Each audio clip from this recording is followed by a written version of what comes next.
नमस्कार प्रेक्षकांनो, मालिकेच्या आजच्या भागामध्ये आपल्याला पाहायला मिळणार आहे की हर्षवर्धनने आता दिव्यासोबत एक प्लॅन केलेला आहे आणि हर्षवर्धनने दिव्याला सांगितलेलं आहे की हे बघ, काहीही झालं तरीही या गोष्टीमध्ये चूक होता कामा नये आणि जर का तू चूक केली तर तुला हे घर सोडून कायमचं निघून जावं लागेल असं सांगितलेलं असतं. दिव्या मात्र घाबरलेली असते. यांचं काम तर करायचं आहे आणि कामामध्ये जर गोंधळ झाला तर आपणच अडकणार आहोत. एकीकडून ऊर्जा आणि एकीकडून हे हर्षवर्धन जागीरदार. पण दिव्याला जी हवा आहे, पैसे दागिने या सगळ्या गोष्टींमुळे तर ती आज जागीरदारांच्या घरात असते आणि तिला काम करायला हर्षवर्धनने सांगितलेलं आहे. दिव्याने त्याच्यावरती सांगितलेलं असतं की मला या घरातला सुनेचा मान मिळाला पाहिजे. हे सगळं दिव्याने मागितलेलं आहे. तेव्हा मात्र आता इकडे आपल्याला ऊर्जाला फोन आलेला पाहायला मिळतो. पद्मा रडत असते. ऊर्जा पद्माला विचारते, काय झालं, कशामुळे तू एवढी रडतीये, काय प्रॉब्लेम आहे. तेव्हा मात्र इकडे पद्मा सांगते की ऊर्जाताई, आणि मग तिला जे आठवतं ते तिने सांगितलेलं आहे. दिव्याचा फोन आलेला असतो आणि दिव्याने फोनवरती सांगितलेलं असतं की आजच लग्न आहे. आणि तेव्हा मात्र ऊर्जाला धक्का बसतो. अचानक आजच लग्नाचं कसं ठरलेलं आहे. इकडे पद्माला धक्का बसलेला आहे, ऊर्जाला धक्का बसलाय. पद्मा तर रडायला सुरुवात करते. हे सगळं काय होऊन बसलंय, हे सगळ्या गोष्टी कशा सोडवायच्या, हा मोठा प्रश्न पडलेला असतो. आणि तेव्हाच आता पद्माचं हे जे काही रडणं आहे ते सुरू झालेलं असतं. ऊर्जा म्हणते, काळजी करू नकोस, मी आहे ना, काही होऊ देणार नाही, तुला अजिबात घाबरण्याची गरज नाही. आता शौर्य हा ऊर्जा सोबत आहे, त्यामुळे शौर्याच्या लक्षात ह्या गोष्टी आलेल्या आहेत. आता ऊर्जा आणि शौर्य यांच्या नात्यातला गैरसमज कसा मिटतो, हर्षवर्धनचा डाव त्याच्या अंगाशी कसा येणार, हे आपण डिटेलमध्ये पाहणार आहोत. त्यासाठी हा व्हिडिओ शेवटपर्यंत पहा. त्याचबरोबर चॅनलवरती नवीन असाल तर चॅनलला नक्की सबस्क्राईब करा. इकडे आपल्याला पाहायला मिळतं, ऊर्जा ही पद्माला भेटायला आलेली असते. पद्मा सांगत असते की अगं ऊर्जाताई, तुला माहितीये का, हर्षवर्धन साहेबांनी तुझ्यावरती गोळी चालवायला ती माणसं पाठवली असतील असं मला नाही वाटत ग. तेव्हा ऊर्जा म्हणते, हे तुला का वाटते. ती म्हणते, अगं मी इतके दिवस त्यांच्या घरी काम केलं ना, असं माझ्या डोक्यात कधीच नाही आलं. म्हणजे ते वाईट नाही आहेत ग, म्हणजे मान्य आहे मला, त्यांनी माझी केस नाही घेतली, पण ते चांगले आहेत. आणि ऊर्जाताई, आणखी एक महत्वाची गोष्ट मला तुला सांगायची. ऊर्जा म्हणते, काय सांगायचंय. त्यावरती पद्मा म्हणते की मी विक्रांतशी लग्न नाही करणार आहे. तेव्हा ऊर्जा तिला म्हणते की तुला कोणी सांगितलं, तू आणि शौर्य भेटलेला का. तेव्हा ती सांगते की हो. आता मात्र ऊर्जाच्या तळपायाच्या मस्तकात जाते. ऊर्जा म्हणते की आता शांत राहायचं नाही, आताच आता जाऊन या शौर्याला जाब विचारला पाहिजे. एवढाच आता निर्धार इथे ऊर्जाने केलेला असतो. ती भयानक तापलेली असते. पद्मा म्हणत असते, पण अगं ऊर्जाताई ऐकून घे, मला शौर्यदादाने काहीच नाही सांगितलेलं. तेव्हा ऊर्जा म्हणते, मला कळलंय काय करायचंय ते. असं म्हणत आता ऊर्जाने फोन केलेला असतो आणि ज्यावेळी फोन केलेला आहे त्याच वेळी या सगळ्या गोष्टी घडत असतात. आणि तेव्हा मात्र इकडे ऊर्जा ज्या पद्धतीने रिॲक्ट होत असते ते मात्र खूप भयानक असतं. ऊर्जाला मात्र खूप राग आलेला असतो. ऊर्जा खूप चिडलेली असते. ऊर्जा म्हणत असते की नाही, काहीही झालं तरीही या सगळ्या गोष्टी मी आता शांतपणे घेणार नाही. काहीही असलं तरीही या सगळ्या गोष्टींमध्ये आता मला विचार करावाच लागणार आहे. कारण शौर्याने ज्या पद्धतीने हे सगळं केलेलं आहे आणि त्याचबरोबर ह्या सगळ्या गोष्टी झालेल्या आहेत, त्यावरून तर हे क्लिअर होत असतं की नक्की गोष्टी कशा पद्धतीने झालेल्या आहेत. तेव्हा मात्र इकडे आपल्याला पाहायला मिळतं की आदित्य आणि विजया बोलत असते. आदित्य सांगत असतो की हो, खरंच म्हणजे मला कळलेलं आहे, त्यावरून तर हे क्लिअर झालेलं आहे की या सगळ्या गोष्टी वाटतात तेवढ्या सोप्या नाहीयेत, हे लक्षात आलेलं असतं. आणि तेव्हा मात्र आदित्य म्हणतो की मला खरंच बरं वाटतं, म्हणजे आता जे काही मी करत आहे त्यावरून तर स्पष्ट सांगतोय मी की मला बरं वाटतं या सगळ्या गोष्टींमुळं, आणि मी या सगळ्यामध्ये खुश आहे. कारण असंही दिव्या असली काय आणि नसली काय मला काही फरक पडत नाही, असं त्याने सांगितलेलं असतं. तेव्हा विजया म्हणते, काय बोलतेस तू हे. तेव्हा तो म्हणतो, हो ना, असंही तिचा काय, त्या नेलपेंटचा वास वारंवार मला सांगणं, इथे मॉलमध्ये सेल लागलाय, इथे सेल लागलाय, इथे हे करायचंय, तिथे ते करायचंय, या सगळ्या गोष्टींनी मी कंटाळून गेलेलो आहे. मला नको त्या गोष्टी, असं तो सांगत असतो. तेव्हा विजया म्हणते की मग मला काय वाटतं माहितीये का आदित्य, मग तू तिला घटस्फोट का देत नाहीये? तू तिला घटस्फोट दे ना, ते बरं पडेल. मग तू मोकळं हो तिच्या नात्यातून. कारण ह्या नात्याला अर्थच नसेल तर काय उपयोग आहे हे नातं टिकवण्यामध्ये, असं ती सांगत असते. तेव्हा मात्र इकडे आदित्य म्हणतो की कसं आहे माहितीये काही, मान्य मला, मी तिच्याशी लग्न केलं, ह्या सगळ्या गोष्टी मला पटतात. पण एक गोष्ट लक्षात ठेव, काहीही झालेलं असलं तरीही आत्ता महत्वाची गोष्ट ही आहे की मी दिव्याशी जे लग्न केलेलं होतं ते मी तिच्यावरती प्रेम करतोय म्हणून केलेलं होतं. तेव्हा मात्र त्याला लगेचच विजया म्हणत असते म्हणजे, तेव्हा तो सांगतो की हो. तेव्हा आई म्हणते की तिने एवढं आपल्याला फसवलं तरीही. मग मात्र तो म्हणतो की हो, कसे मी तिच्यावर प्रेम केलेलं होतं म्हणून तुमच्या सगळ्यांच्या विरोधात जाऊन तिच्याशी मी लग्न केलेलं आहे. पण आत्ता ते प्रेम निभावायची वेळ आलेली आहे. त्यामुळं मी स्पष्ट सांगतोय की काहीही झालं तरीही मी तिच्या प्रेमात आहे आणि मी तिला कधीच सोडून देणार नाही. असं जेव्हा सांगितलं जातं तेव्हा मात्र विजयाला धक्का बसतो. विजया म्हणते काय आहे हे सगळं? खरं तर विजयाचा प्लॅनच हा असतो की या दोन्ही बहिणींना या घरातून हाकलून द्यायचं आणि गोष्टी आपल्या मनाप्रमाणे करायच्या.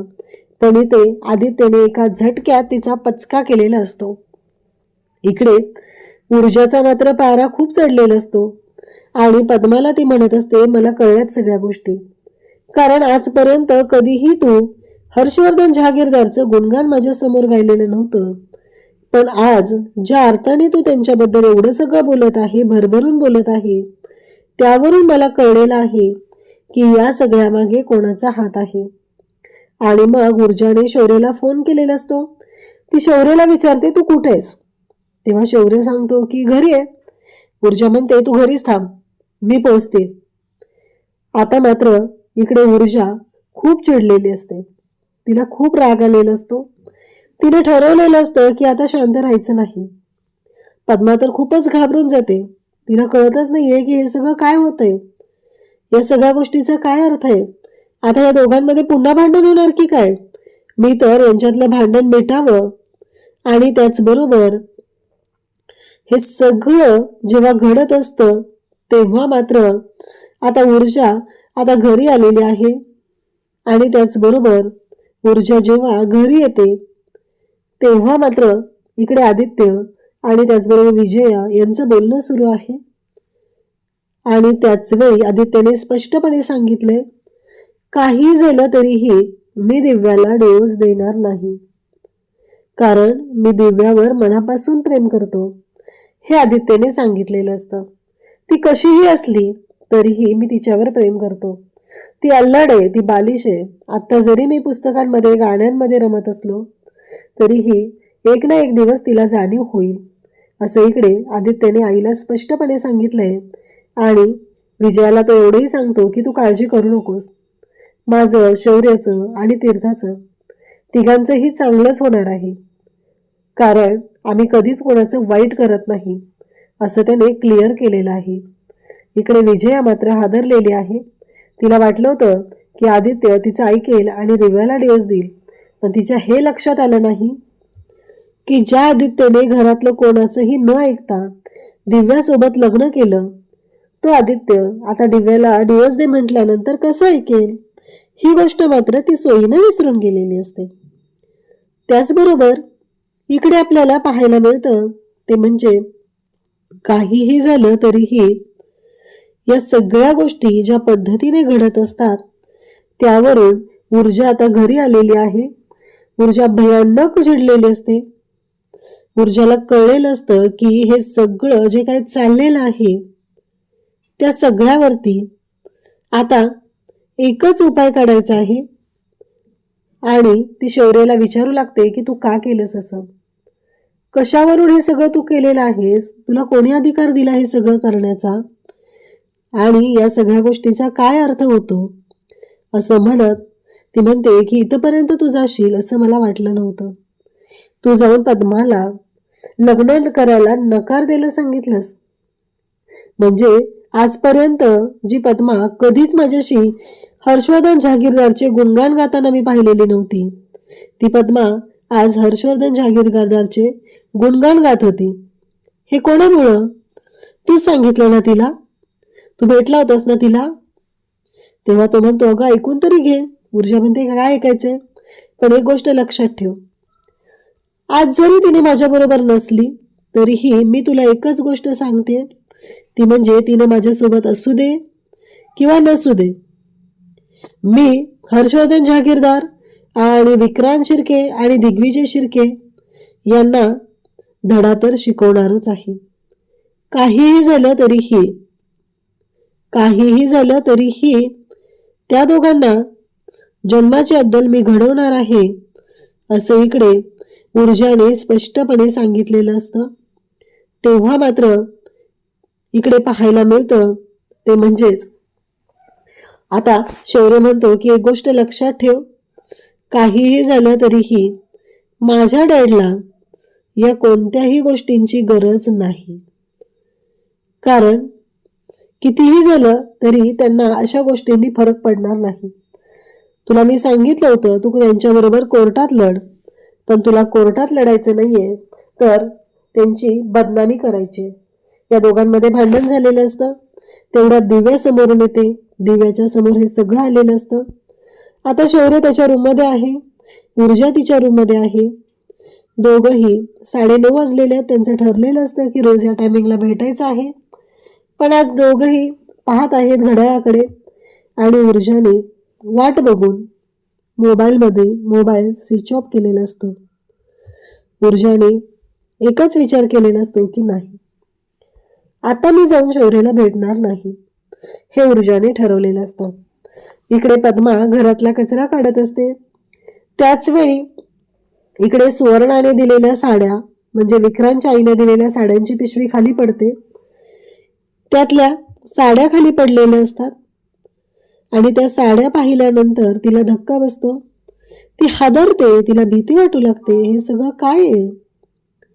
कारण काहीही झालं असलं तरीही आता सध्या तिच्या मनातली जी भीती आहे ती काही अजून कमी झालेली नाही. तेवढ्यात पूर्वा तिथे येते आणि पूर्वा म्हणते, ही सगळी कामं करायची गरज आहे का? का करतेस तू ही सगळी कामं? मला सांग, कशासाठी? तेव्हा ती म्हणते, मी तुमच्याकडे राहायला आले, हक्काने राहायला आले की नाही, मग मला बरं वाटलं की नाही.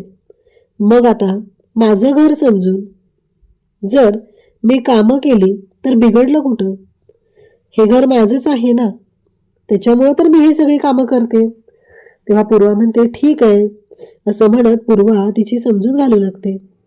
तेव्हा मात्र पूर्वाने ह्या सगळ्या गोष्टी ऐकलेल्या असतात आणि पूर्वा तिला म्हणत असते की चालेल, ठीक आहे.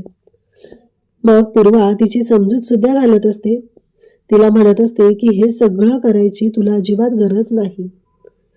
आणि नेमकं त्याच वेळेस आता पूर्वा म्हणते, तू मला मदत करतेस ना कामात, त्याच्यामुळं बघ मला किती वेळ मिळतो. तू घरातली कामं केलेली असतात, त्याच्यामुळं बाकीच्या सगळ्या गोष्टी करण्यासाठी मला वेळ मिळत असतो. हे ऐकल्यानंतर पद्मा म्हणते की खरंच काकू, मला ना खरंच खूप भीती वाटली होती हो, पण तुमच्याकडे आले राहिला तेव्हा मला बरं वाटलं. तेव्हा पद्मा आणखी बोलायला सुरुवात करते. पद्मा म्हणते की मी ऊर्जाताईला सांगितलंय, मी हे लग्न नाही करणार. पूर्वा म्हणते, का? कशासाठी हे सगळं केलंस तू? तेव्हा ती म्हणते की त्याच गोष्टीवरून त्या दोघांमध्ये भांडण सुरू आहे. आता मात्र पूर्वा म्हणते, काय असं झालं सगळं? तेव्हा पद्मा सांगते की हो. पूर्वा तिला सांगते की आता तू शौर्याला भेटायला जाणारच ना परत आज, तर काय कर, पूर्जाला माझा एक निरोप दे फोन करून, तिला इकडे घरी बोलव, कारण माझ्या लक्षात आलंय काय गोंधळ झालाय तो. मला वाटलेलं मिटलं असेल त्यांचं, पण जर अजून मिटलं नसेल तर मात्र आपल्याला विचार करावा लागणार आहे. आता पद्मा शौर्याला भेटायला येते. शौर्याला भेटायला आल्यावर शौर्य तिला सांगत असतो, अगं पण मी तुला सांगितलंच नव्हतं, तू डॅड बद्दल ऊर्जाला बोल किंवा या लग्नाला नकार दे. पद्मा म्हणते, मला वाटलं तुमच्या दोघांमधलं भांडण मिटेल म्हणून मी हे सगळं केलंय. तेव्हा मात्र शौर्य म्हणतो, अगं पण त्याच्यामुळं भांडण जास्त वाढले, ते भांडण पेटले जास्त, कारण तिचा असा गैरसमज झालाय की मी हे सगळं तुला करायला लावलंय, तुला इमोशनल ब्लॅकमेल केले. तेव्हा पद्मा म्हणते, पण आता काय करायचं? शौर्य म्हणतो, आता तू जा आणि तिला सांग की मी हे लग्न करायला तयार आहे.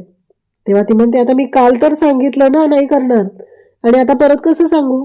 शौर्य म्हणतो, कसं म्हणजे? काल जसं नाही म्हणून सांगितलं तसंच आज होय म्हणून सांगायचंय, दुसरं काय करायचंय, असं शौर्याने सांगितलेलं असतं. तेव्हा आता घाबरलेली आहे ती म्हणजे पद्मा. आता काय करायचं? ऊर्जाताईने तर मनात राग धरून ठेवला असेल तर असे अनेक विचार तिच्या मनात सुरू झालेले असतात. तेव्हा मात्र ती म्हणत असते की नाही, मला कळत नाहीये मी काय करते ते. आणि त्याच वेळी शौर्य म्हणतो, हे करावं लागेल, कारण काहीही झालं तरीही एक महत्वाची गोष्ट लक्षात ठेव पद्मा, मी ऊर्जासोबत आहे. तिनं कितीही विचार करू दे, कसंही करू दे, कारण तुझं लग्न त्या विक्रांतबरोबर होऊ द्यायचं नाही हे ऊर्जाने ठरवलं की नाही, मी आहे तुमच्यासोबत. उद्याच्या भागात इकडे पाहायला मिळतं की आता इकडे हर्षवर्धनने दिव्यासोबत प्लॅन केलाय आणि तिला सांगितलंय की अशा पद्धतीने पद्माला सांग, म्हणजे आजच त्यांचं लग्न आहे असं सगळं ठरलेलं असतं. ऊर्जाला ही बातमी ऐकून धक्का बसतो, शौर्यलाही धक्का बसतो. अचानक हे सगळं काय आहे, म्हणजे एवढं गुपचूप आणि घाईघाईत करायची गरज काय आहे, हा प्रश्न शौर्यला सुद्धा पडलेला असतो. इकडे पद्मा रडत असते. तेव्हा ऊर्जा म्हणते, काळजी करू नकोस, कारण तिला दिव्याने फोन करून सांगितलंय आजच तुझं लग्न आहे. म्हणजे खरं तर ऊर्जा आणि शौर्य आणि पद्माला डायव्हर्ट करण्याचा हा प्लॅन असतो आणि त्याच्यामध्ये आता ऊर्जा अडकत असते असं त्यांना वाटतं आणि म्हणूनच त्यांनी हा प्लॅन केलेला आहे. आता शौर्य आणि ऊर्जा दोघंही हादरलेले आहेत. अशाच अपडेटसाठी चॅनलशी कनेक्ट राहा. थँक्यू.